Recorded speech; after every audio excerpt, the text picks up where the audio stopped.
Kids are better at risk assessment than adults often give them credit for being. And this is something that David said to me before we started childminding. But having now worked as a childminder for a year, I've seen it for myself, and it's really true. If you look closely, children are always assessing risk for themselves, and they're not bad at it. And the more we can hold back and let them figure things out for themselves, naturally, the better they'll get at assessing risk. And not only will they get better at assessing risk, they'll also get more confident, get more coordinated, build a self-image of themselves as somebody who can do things that are a little bit scary. Yeah, and when kids have the opportunity to try out risky things, to assess what their capabilities are, then they get better at it, and that also makes them safer when they do risky things. So we have this wall ladder in our room, and over a year now, we have not had anybody fall from it. I know this could make many adults nervous to have kids freely climbing up nearly to the ceiling. But the truth is, kids don't have a death wish. Kids are naturally inclined to challenge themselves. And as I've learned over the years, they do it at their limits. Children know their limits almost all the time, and they risk assess. Like this boy, he has goes up to the top of the ladder, up and down with like it's no problem. But this took months for him to get there. He used to go up a rung at a time, and we never pushed him. But just slowly but surely, he built up the confidence and the coordination to work it out on his own time. It just took lots of space and support.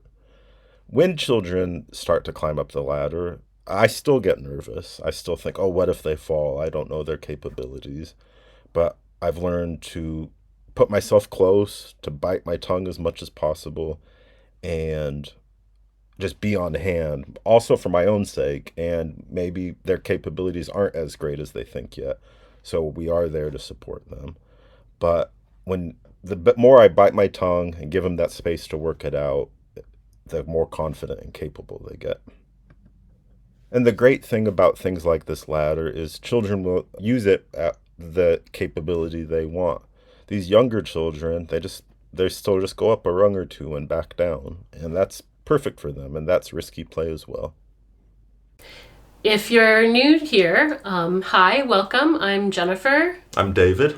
And we are childminders in the UK. That means that we run a very small childcare setting out of our home in Northern England. We do childcare out of our home, and we're also making these videos about what we do and why, just about aspects of child development and early childhood education we find interesting.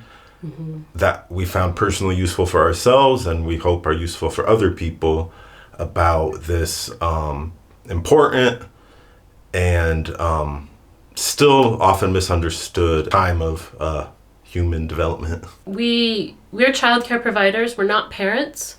So some of the things that we talk about will be more applicable to childcare providers than to parents. Some of it should be applicable to anyone. But we hope that the topics that we discuss are of interest to anyone who is interested in early childhood education. And of course, this is easier said than done for adults. Like we can intellectually read an article or hear a YouTube video about the benefits of risky play.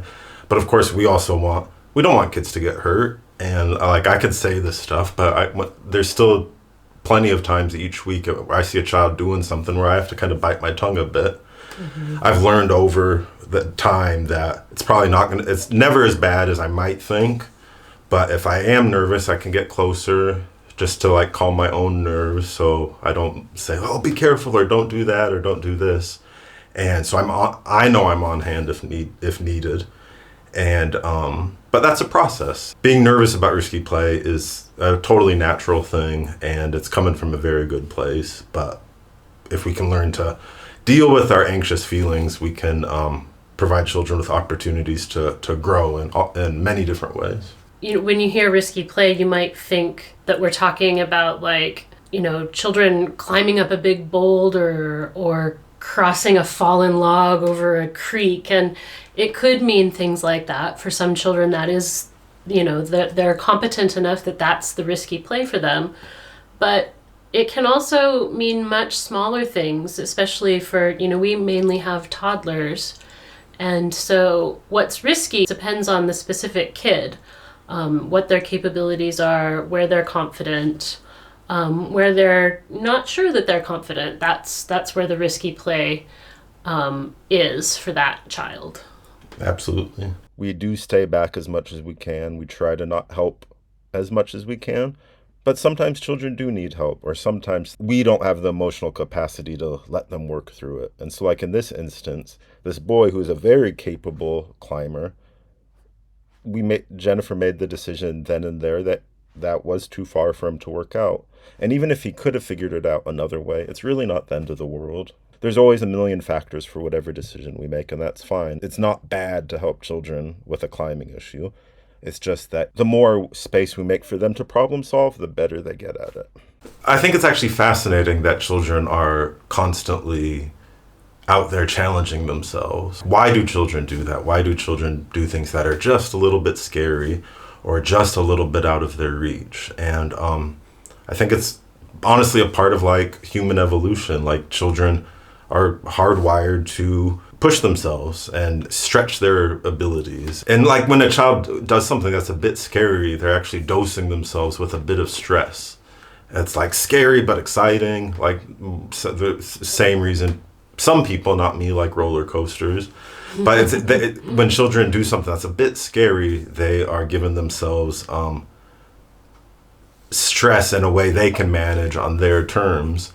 And just like with anything, I feel like I say in these videos, like people get better at doing things by doing them. So children and humans, we get better at handling stress by handling stress, and not necessarily in a traumatic way, but in a way where the child's in control of it. Dealing with stresses is a fact of life. Minor stresses, big stresses. Play provides an opportunity for children to develop this important trait. Adults aren't taught about these aspects of child development, so it just seems like frivolous and childish, and it is frivolous and childish, but there's a lot more going on underneath the hood. Yeah. Thank you for watching this video. If you liked it, obviously a like would be great, and you could subscribe for future videos. You could let us know if there's any topics you would be specifically interested in, and thank you. Bye. Bye.